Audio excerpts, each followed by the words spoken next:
tempo tinha sido gravado lá, pra você fazer a conta daí? 1h19, 1h18. Não, gravado 40 minutos. Tinha... não, mais uns 40, 50. 45, 50. Não, mas não precisa ser certinho também. Não, é que, tipo, eu não tô contando a da gravação aqui, eu tava contando a da, tipo, a chamada, assim. Aí tava 1h19, 1h20. Mas a gente conversou uns 10 minutos antes de começar a gravar, né? Sim, sim. Não, eu digo assim, mas não precisa ter, tipo, duas Sim, certinhas. sim. Se tiver, tipo, 1h50, tá bom também. Pô, como é que faz pra postar, tipo, no YouTube os dois juntados? Vou ter que meter um... Puta, Vai ter você que vai editar ter um que fazer. montar em algum software aí, velho. Não sei se o YouTube dele... Ah, eu O vou fazer... YouTube tá sempre botando umas coisinhas novas de ferramentas lá, mas... Não, coloca a parte 1, parte 2, né? Fechou, tranquilo.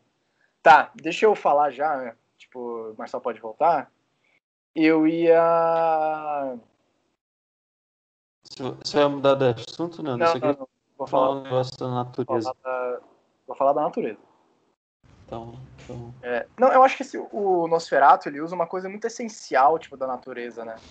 Que é o... Não, eu vou falar, tipo, duas coisas. Uma é do filme, me lembrem depois se eu esquecer, e outra é essa da natureza.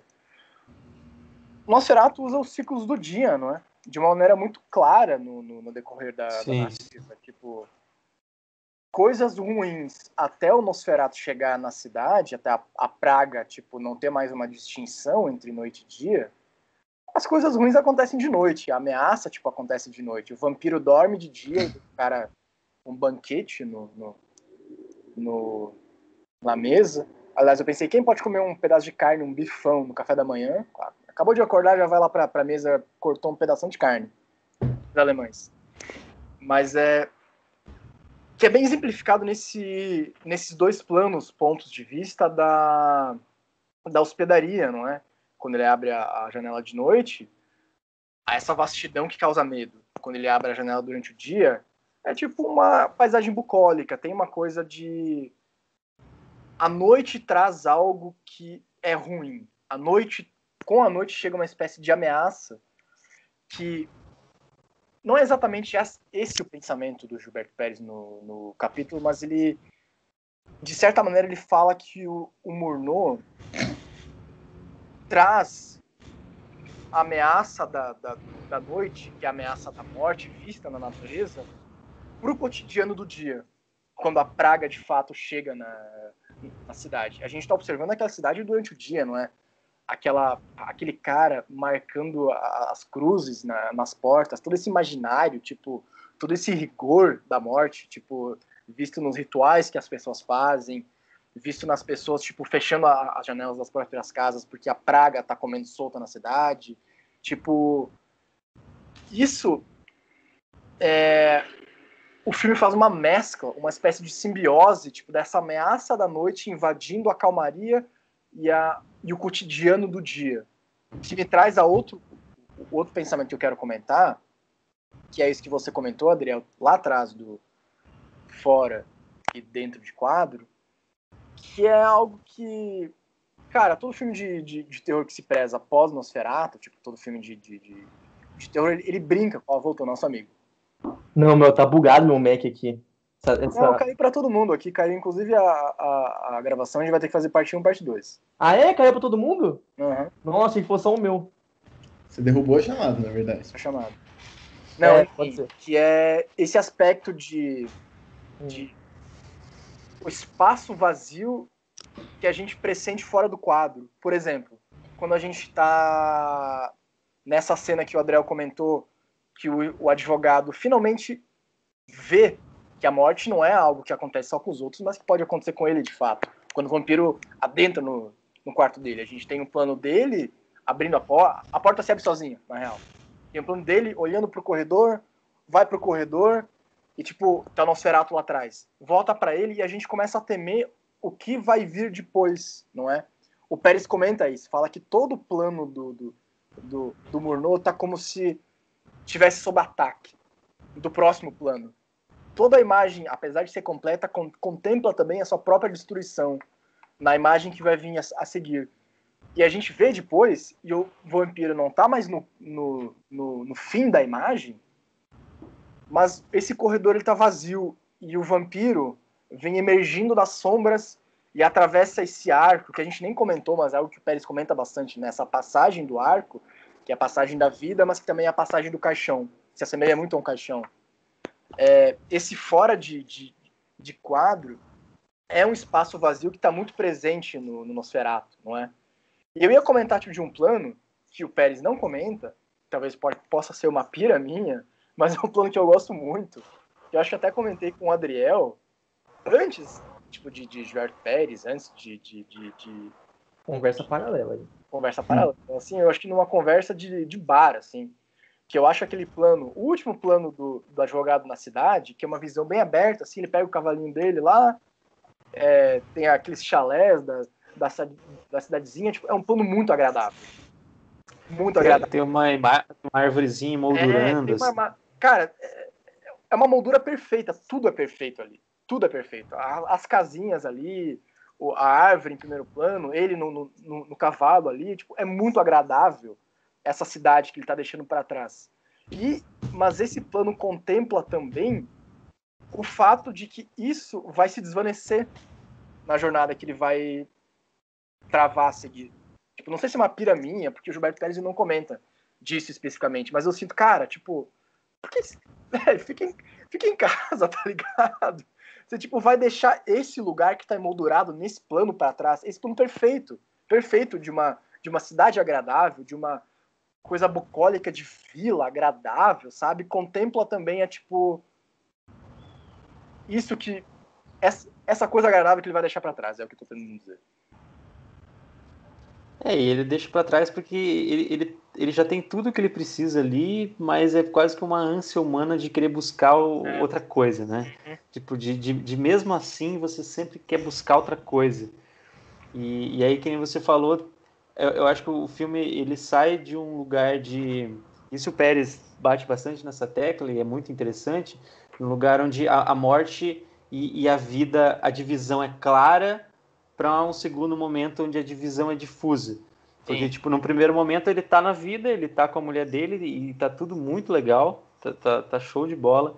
E aí ele vai lá para Transilvânia e à noite lá existe a morte. E aí, que nem o Nando falou, o dia traz um alívio, a noite traz um frio na espinha, a noite traz a morte. O vampiro tá lá, ele tá aqui, a gente vê o vampiro, a gente vê a presença do vampiro disseminando a morte, é presencial, né? E aí o Pérez fala que o filme brilhantemente, e isso é brilhante mesmo, em dado momento o vampiro sai, ele fica sabe Deus quantos minutos sem aparecer mais no filme. Sim. E aí você simplesmente vê a praga se disseminando pela cidade, você vê a cidade, seja dia, seja noite, seja... A morte tá ali, assim, a morte tá... Você vê o vampiro se escondendo nas sombras, o Nosferatu, e você vê a morte acontecendo ali. Ele se transforma, né?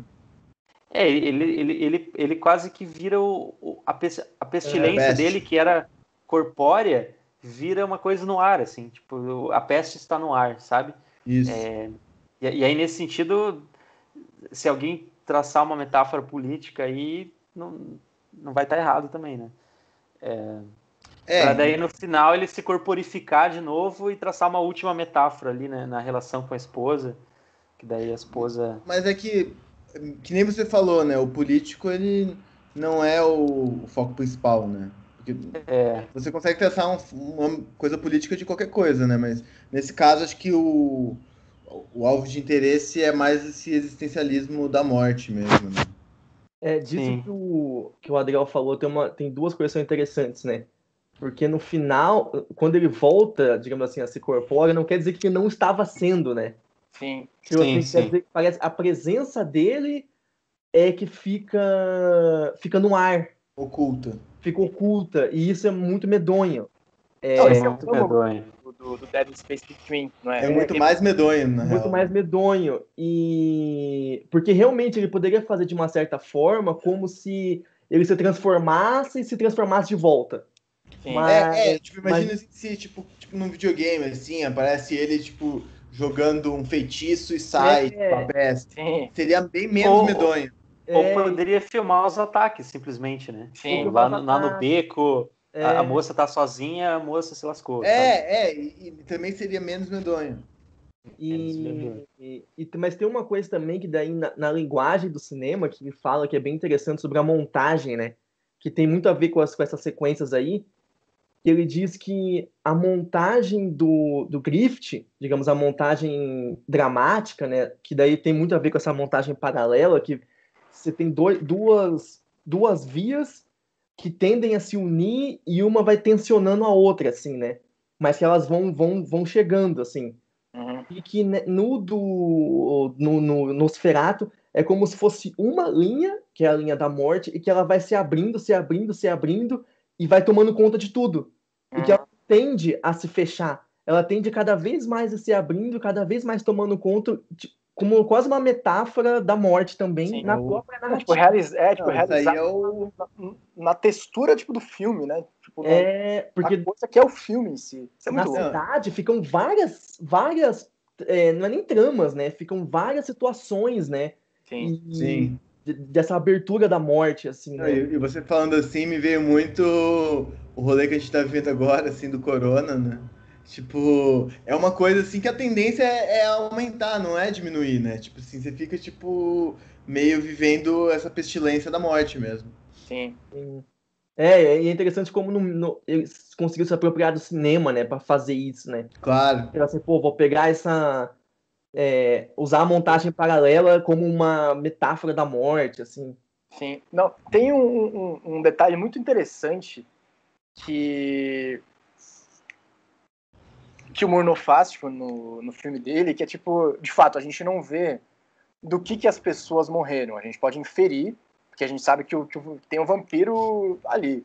Mas como o Renato falou, a gente não viu ele jogando um feitiço na galera. Ao contrário, a gente viu ele, tipo, chegando na cidade de manhãzinha, com o caixão assim nas mãos.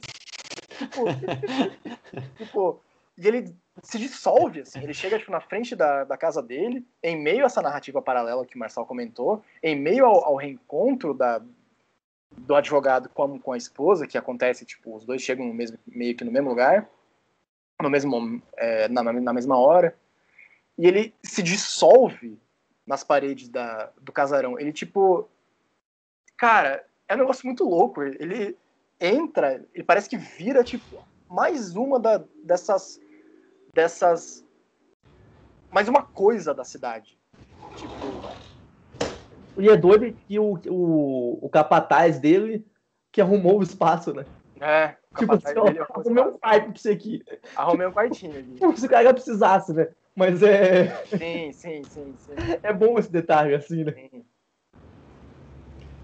Eu só ia lembrar de um negócio que o Pérez fala, que eu acho um dos melhores argumentos que o Pérez tem para falar que Nosferatu é sobre morte, e não é sobre qualquer outra coisa, é morte mesmo. Que é o que ele fala que é a natureza do vampiro que o Murnau e o outro roteirista, que tem um outro, né? Que eles mudaram essa natureza pro Nosferatu. Porque vampiro, geralmente, ele tá falando não tanto da morte que acontece com você, como esse fenômeno que vem e vem, mas como um limbo, né? Porque quando ele te pica, você fica meio... Né? No Drácula é mais uma coisa de sonâmbulo. Você fica sonâmbulo, você não fica entre a morte e a vida. Sim. Você fica... E isso ele mudou pro Nosferatu. Falou, Nosferatu não é Drácula. Nosferatu morde e mata.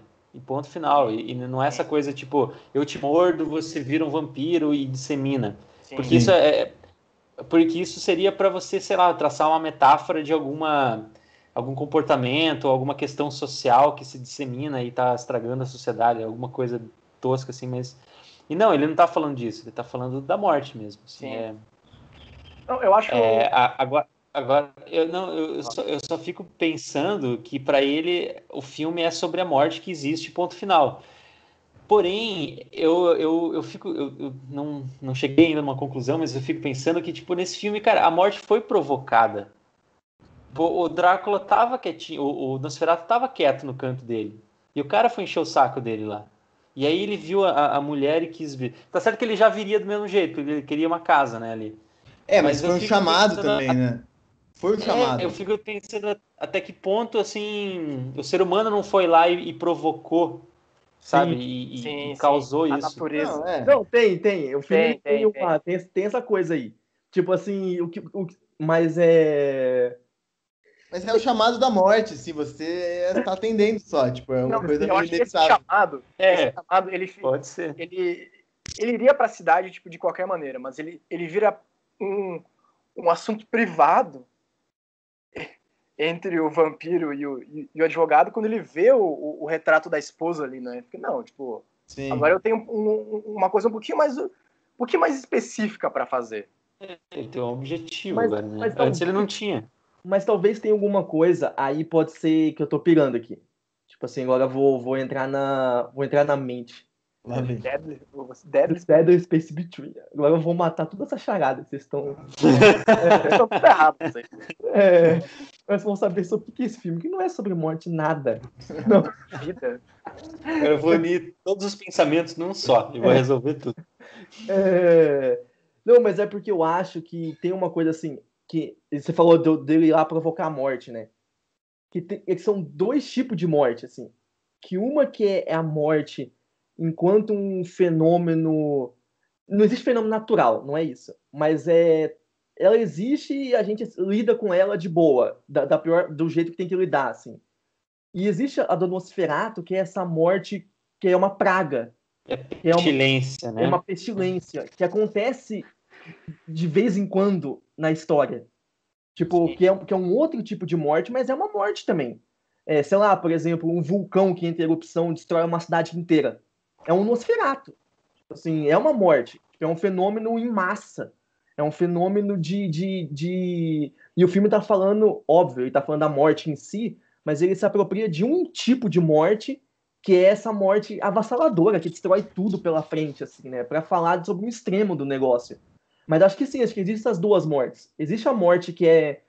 Morre um aqui, morre outro lá, o Nosferatu tá no castelo, mas o Nosferatu, ele tá doido pra sair. Tipo, ele só precisa de um bobo lá e abrir a porta. E foi isso que aconteceu. E ele tomou uma dimensão muito estratosférica, assim, né? Tipo, de destruir tudo, onde ele passa e vira uma coisa meio caótica. Mas também isso é um fenômeno, tipo, que acontece mesmo, né? Tipo, dessa morte, enfim, de massa. Eu acho que, tipo, talvez não tenha um chamado, tipo, uma provocação explícita, mas a morte se aproveita desse advogado incauto, né? Tipo, podia ser outra pessoa, podia ser o cientista que vai lá para explorar. E vai, eu preciso ver se você é um vampiro mesmo. O vampiro ia se aproveitar desse tipo de pessoa para talvez ir para a mesma cidade, atingir os mesmos fins. Mas ele se aproveita, né, tipo, dessa curiosidade, o Adriel comentou, não usou essa palavra, mas essa ambição humana, que é tipo, puta, vai ter muito dinheiro pra você, advogado, vai lá na Transilvânia. Opa, muito dinheiro? Tipo, sabe assim?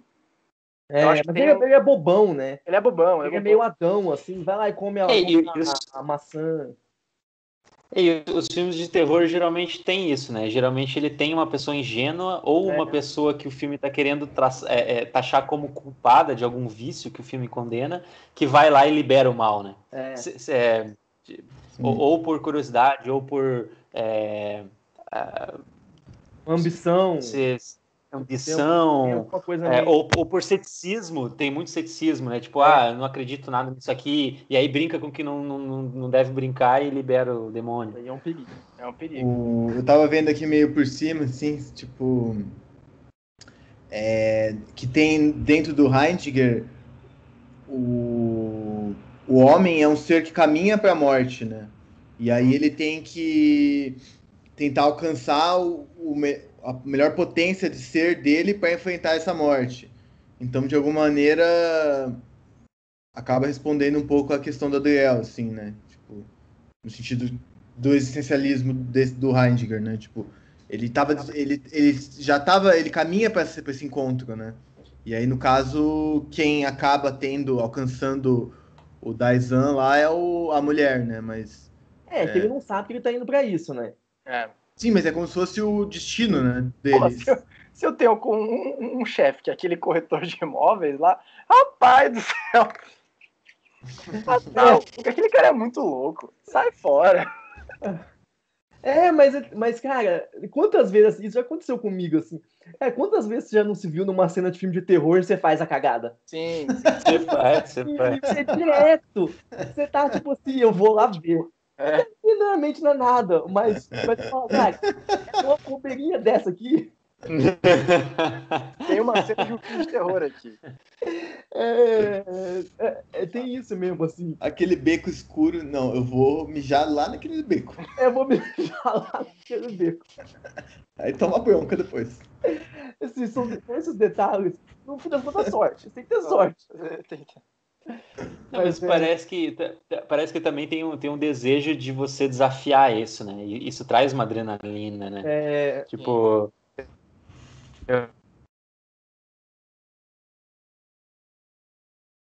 E... Quando escolhe no cemitério pra ver quem tinha coragem, tá ligado? E, tipo, no filme de terror a gente ia liberar alguma entidade ali que não devia mexer com ela, mas é isso, o ser humano gosta de se sentir vivo provocando a morte. Né?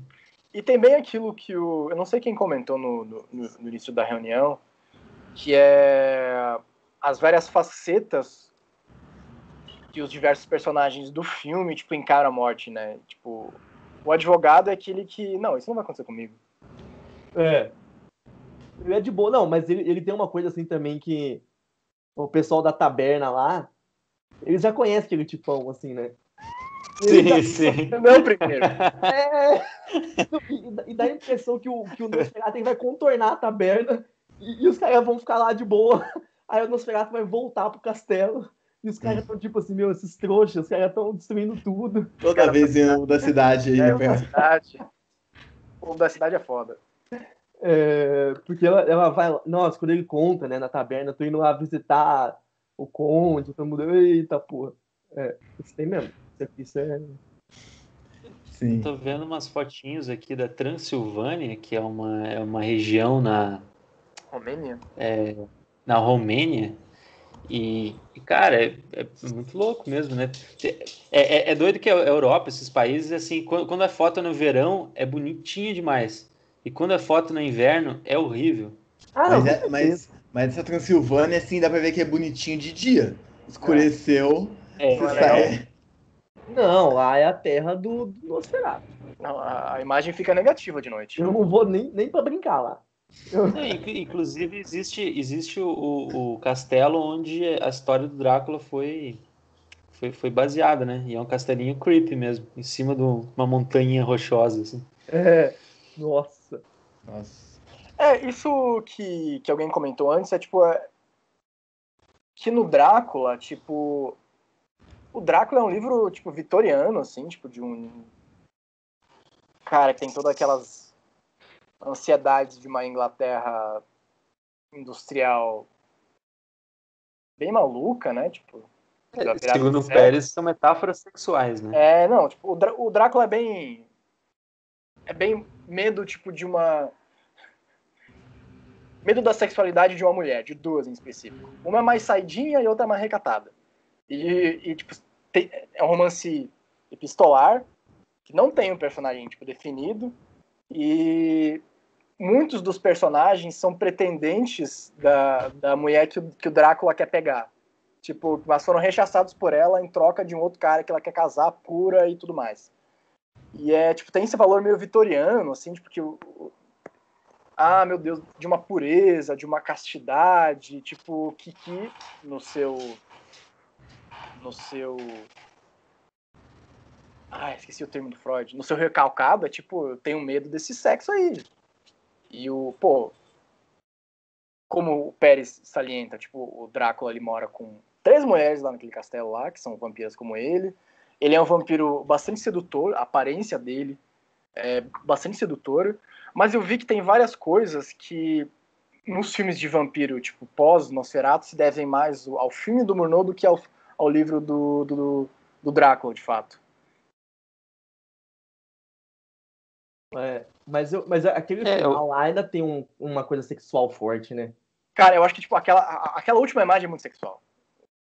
Aquela última sequência, assim. Enfim. O maridão chegou o vizinho. O Pérez, ele é obrigado a concordar que tem, né?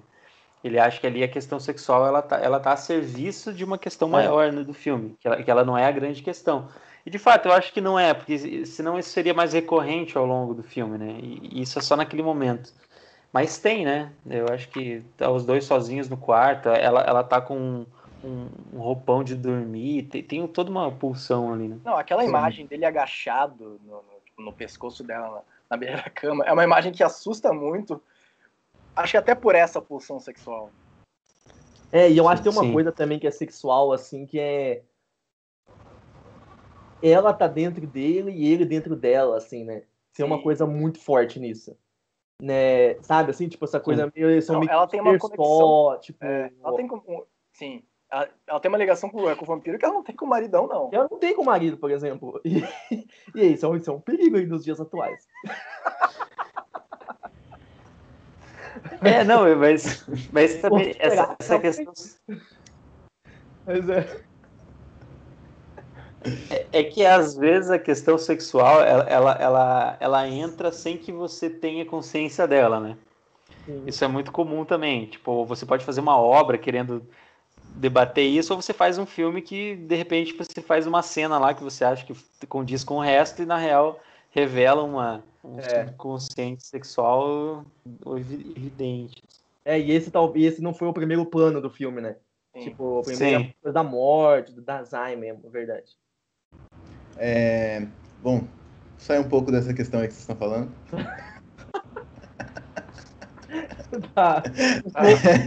Eu acho que melhor aqui eu vou voltar pro livro. Não, eu achei, cara, que a gente acabou não falando do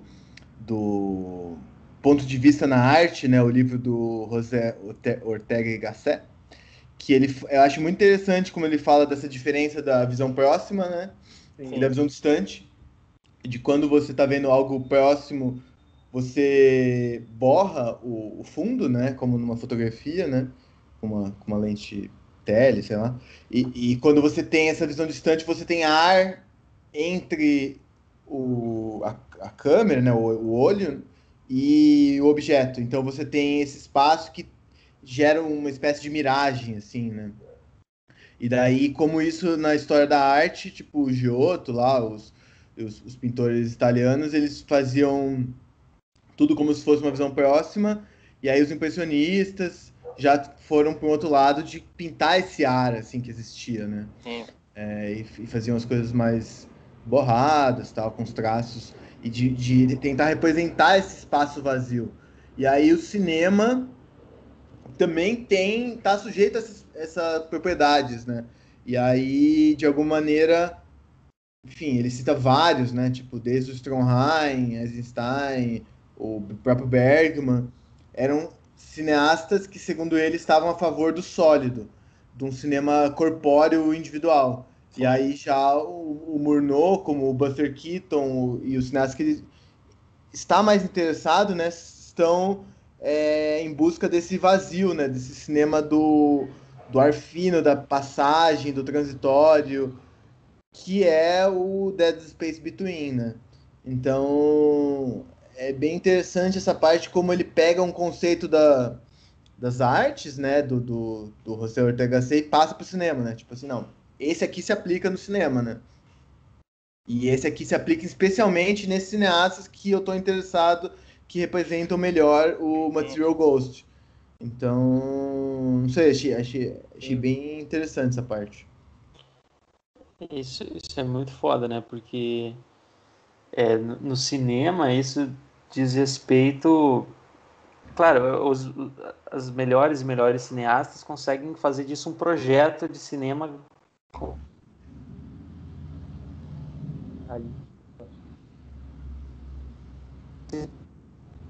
assim, que a gente vai lá e filma e acaba fazendo um filme que é, como o Renato falou, de um tipo ou de outro, por uma relação que, sei lá, é complexíssima, né, de se explicar, mas o paralelo do Pérez é bom mesmo. Eu inclusive fiz o exercício de pegar uma garrafa como essa, botar próximo a mim e depois botar numa mesa distante. E é muito louco, assim, porque, tipo, obviamente, quando a garrafa tá aqui, tipo, aqui, você, tipo, apreende ela, tipo, e só ela importa no seu campo de visão. Ela é, de fato, o seu centro de atenção nessa imagem que ela ocupa praticamente inteira. Tipo, o resto não importa. O que importa é o volume dessa garrafa. Ele cita um jarro, né? O que importa é esse jarro, que adquire volume, adquire consistência. Uma vez que você afasta ele, o que vira o centro de atenção é o espaço entre a jarra e um outro objeto que pode estar por perto ali. Ou seja, o ar, a luz, tipo, e a gente vai projetar. Aí ele cita um outro cara, que é esse Hazlitt, se não me engano, que esses objetos distantes nos agradariam porque a gente pode colorir eles com a nossa própria fantasia. Esse espaço vazio que há, que vira o centro da nossa atenção, nessa visão mais distante que o Renato comentou, a gente vai colorindo com a nossa própria subjetividade, uma representação da nossa própria subjetividade, que no Nosferatu nada mais é do que o medo da morte, né? É porque tem uma coisa, que eu acho que esse negócio do objeto tá próximo, eu não sei se vale pra vida mesmo. Tipo assim, você botar uma garrafa. Isso. Aham, concordou. Nem prestou atenção. Desculpa, eu pensei. Eu não sei se vale pra vida ou se vale pra arte. Não, pra arte. Tipo, do objeto. Tem um exemplo aqui só. É que tem uma coisa, mas assim, no cinema tem uma diferença que é interessante também de se pensar, né? Porque na pintura, ele dá isso mesmo aí, que é verdade, né? Tipo, quando o objeto tá próximo, é um comentário sobre o objeto, né? Você tem o objeto com você. Sim. E quando o objeto tá distante, compondo uma paisagem, esse todo é um nada ao mesmo tempo. Sim. Porque fica o todo e fica o nada, porque não tem um objeto destacando ali. Fica como se fosse aquela paisagem que você, com a tua subjetividade, preenche, né? Uhum. E ele dá esse exemplo no Nosferatu, cena do caixão, por exemplo, né? Do desfile do caixão, que é do ponto de vista até. Que eles ficam bem distantes um do outro ali, tem até uma coisa meio Covid ali, distanciamento, que eles vão bem distantes. E até uma coisa meio de vírus mesmo, né? Tipo da praga. Peste, né? E que esse espaço que vai dando uma aflição pra gente ter a nossa subjetividade sobre a morte. Sim. Enfim, em vez de se ele filmasse, por exemplo, um corpo, se ele filmasse um rosto, daí a gente já ia ter um comentário específico sobre alguma coisa. Sim. E essa distância que permite a gente ter essa subjetividade, enfim, nossa mesmo, né? Mas aí tem uma diferença também que é interessante, né? Porque a imagem do cinema é muito rápida, né? Ela tem essa qualidade diferente também da pintura, né? Tipo, a imagem do cinema, então... Não é que ela é muito rápida, ela tem uma duração, né? Ela tem uma duração. Pode ser rápido, pode ser lento, sim. Mas... isso, ela tem uma duração. E na pintura não, né? Isso também é uma coisa interessante, porque daí no cinema você tem que compor uma narrativa para criar essa sensação de space between. Você tem que criar como um todo, não como um plano. Sim. Não é você filmar o plano e com um plano geral que... Não é assim. Você tem que construir uma narrativa do antes, do depois, para que aquele plano faça sentido para traduzir sentimento, né? Sim. E isso é uma operação mais complexa, assim, né? Não é tão direta, igual na pintura. Não, e ele faz aqui, uma das maneiras que ele usa para fazer aqui é tipo... A gente sabe quem tá causando essas mortes que a gente vê representadas por pessoas no caixão. É o vampiro.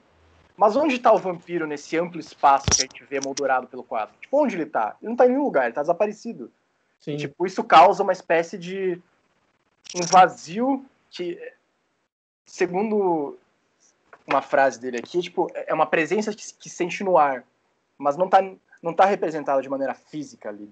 Não é uma presença, mas a gente sente esse vampiro desaparecido ali o perpetuador dessa morte, não é? Sim. Eu queria só falar um detalhezinho nessa coisa do próximo e do distante, que eu fiquei, quando eu li, assim, eu fiquei prestando atenção nisso na vida, né?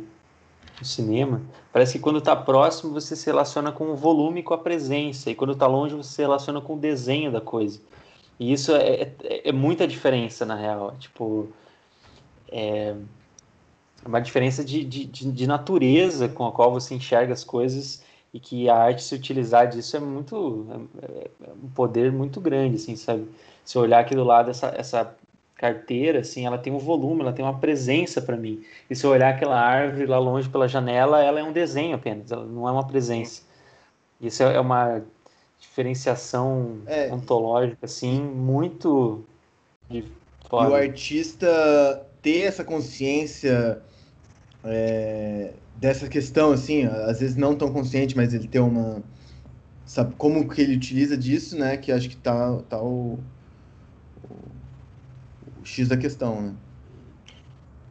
Porque... eu achei massa quando você falou que aí no impressionismo, antes até, né, mas que a galera começou a tentar pintar, por exemplo, o vazio, né, tentar pintar o espaço entre, assim, porque, por exemplo, quando você vê uma pintura renascentista, você pode ver a coisa que está mais distante, ela vai estar extremamente nítida.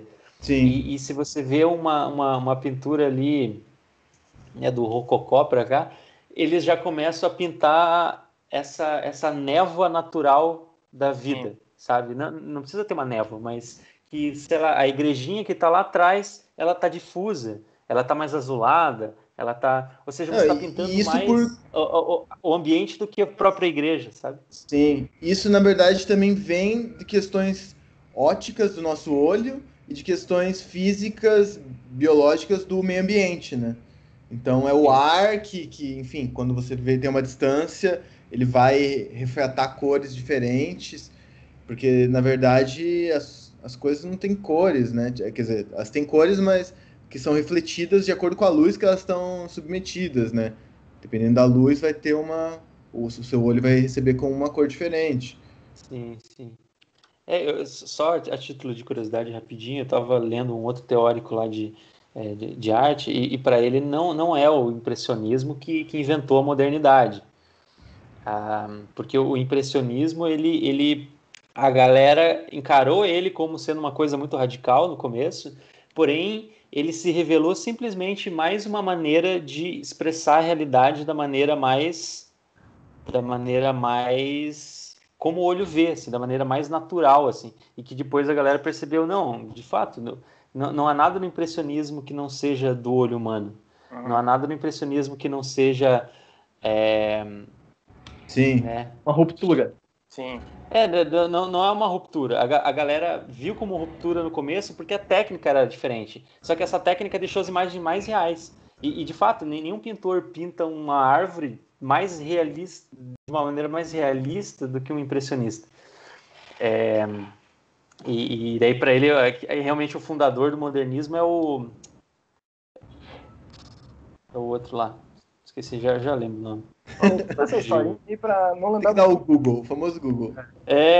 Puta, me fugiu o nome do cara, mas pode falar aí. Não, eu ia falar... Não é nenhuma coisa tipo do capítulo, assim, mas eu assisti... O Velázquez? Não, Velázquez é antes lá do impressionismo. Do impressionismo? Não. Aí você se perdeu na linha do tempo. Século XVII. É tempo da arte. É muito pintor, muita coisa.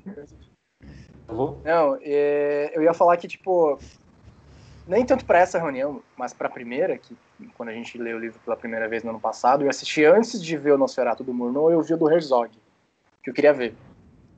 E é bom também. É bom, é um bom filme. Tipo, o Herzog, ele tem pena do vampiro. Ele bota o Klaus Kinski lá pra falar uns textos lá que é tipo, você fica, eita, esse vampiro aí. É outra coisa. Mas uma coisa que me chamou a atenção, e que eu vi que eu tava absolutamente errado quando eu review do Murnau, é tipo, não, o filme do Herzog, com a câmera na mão que ele pega, e, tipo, segue os personagens e vai adentrando nos ambientes, e vai de fato pros Cárpatos, e vai de fato para um castelo na Romênia, na Transilvânia, para uma estalagem, e aquilo a cores se destaca muito a realidade, se destaca muito tipo o realismo desse filme. E eu pensei, não, tipo, o que me lembra do Nosferatu do Murnau são as imagens mais fantasmagóricas dele, que é a sombra do vampiro subindo a escada, esse vampiro dentro no quarto, ajoelhado do lado da mulher, tipo, a sombra dele de novo, tentando alcançar o marido. E na minha cabeça, incauta, antes de rever o filme, era tipo, não, o filme do Herzog é um filme realista, enquanto o filme do Murnau é um filme mais fantasioso. E não, tipo, o filme do Murnau é muito realista. Ele tira esse aspecto fantasmagórico de uma realidade muito, muito bruta, não é? Mesmo nesses momentos em que ele, nessa ideia de uma composição de longe, mais longínqua, mais aberta, de planos gerais, tipo do que o Pérez salienta no Murnau, o cara de fato foi para os Cárpatos, filmou uma estalagem ali. Tipo, o Pérez coloca como um documentário da praga, quando a praga devasta a cidade. É um realismo muito brutal o que a gente vê nesse filme. E é uma coisa que me chamou muita atenção, assim, não tanto para essa reunião quanto para anterior, que tipo, os outros filmes que eu mais me lembro do expressionismo são filmes em que o ambiente, a locação, é uma locação fantasiosa. Tipo, as ruas do Dr. Caligari, os próprios filmes do Fritz Lang, o Mabuse, as ruas da cidade, que o Dr. Mabuse, tipo, exerce seu poder de tirania, a cidade de Metrópolis. E o Nosferatu é um filme diferente, porque ele tira essa fantasmagoria, esse aspecto sobrenatural do filme de uma realidade muito latente, não é? Não, até demais às vezes, assim. Quando tem, por exemplo, ele andando com o caixão. Não, aquilo eu achei uma ideia muito estranha, assim, mas que se ela fosse reciclada, ela seria muito original. Porque é muito esquisito aquilo, cara. Ele leva o caixão, assim, tipo... Ele faz o trajeto mesmo, né? Se cortasse, a gente já deduz que vai ter 200 caixão lá dentro. Tipo, ele não precisa levar mesmo, tipo assim... Ele realmente leva o caixão.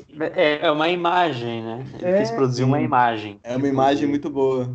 É uma imagem muito boa isso. E é uma coisa muito física, que ele vai para um detalhe, assim, que realmente não precisava a priori. Tipo assim, se você for ver.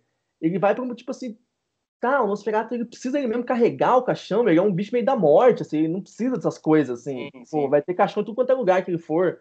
Não, ele carrega mesmo, ele tem que carregar, tipo assim, senão ele é uma pessoa também, de certa forma, tipo, meio estranho, assim. O Pérez, ele nota essa característica do Murnau alegórica na construção desses signos, né? Na construção do Nosferatu, por exemplo, ele fala, não, é mistura de uma caveira com um rato. E é isso aí mesmo, assim.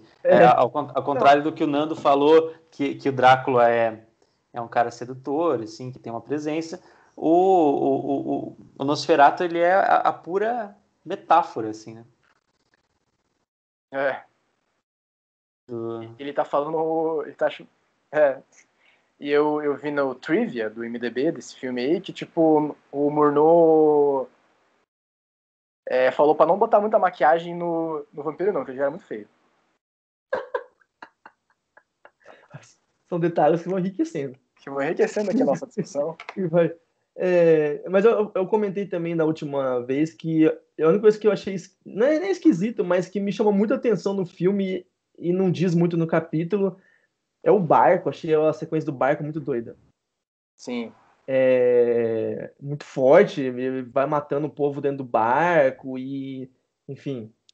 Não, ele faz umas imagens, tipo, do barco no mar que, de novo, são imagens muito físicas, né? Como você comentou, tipo, do caixão. Tem um que ele vai lá... Eu não sei se a proa ou a popa aqui fica na frente. Você perguntou pro marinheiro aqui. Enfim, num dos dois, ele bota a câmera tipo, lá na frente e a gente vê o mar e essa frente do barco, tipo, avançando em direção dentro do mar. E, tipo, é uma imagem que evoca bastante força, né?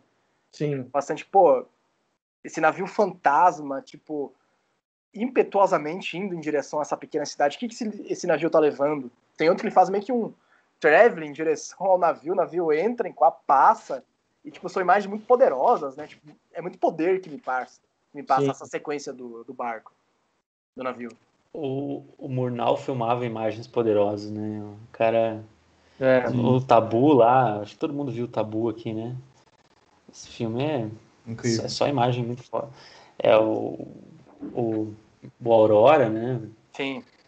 Eu nunca vi o Último Gargalhada, né? Que deve ser muito bom. Não vi também. E é engraçado que o Murnau também teve uma morte boba, super novo, né? Sério? Foi boba?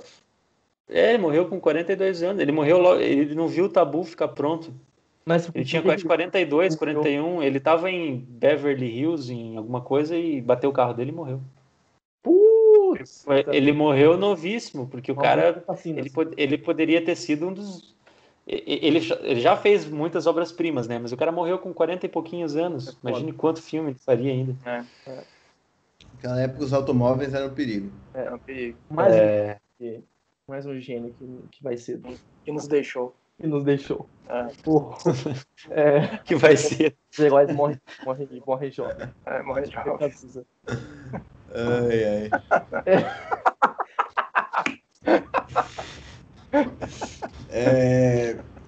Cara, eu acho que deu tempo aqui. 1h03 antes. Depois dessa aí. Olha, até caiu. Que isso? Nossa senhora. Deixa eu falar aqui que tinha os patrocinadores lá. Deixa eu achar aqui, calma aí. Vocês querem falar mais alguma coisa? Não, acho que tá bom. Tá excelente. Esse é um projeto realizado com recursos do Programa de Apoio e Incentivo à Cultura, Fundação Cultural de Curitiba, Prefeitura Municipal de Curitiba, Ministério do Turismo. E aí, semana que vem teremos uma presença ilustre. Na semana que vem volta na quinta, não é? Aguardem. Será um capítulo especial. É a cereja do bolo desse nosso bate-papo aqui. Vamos... Prevejo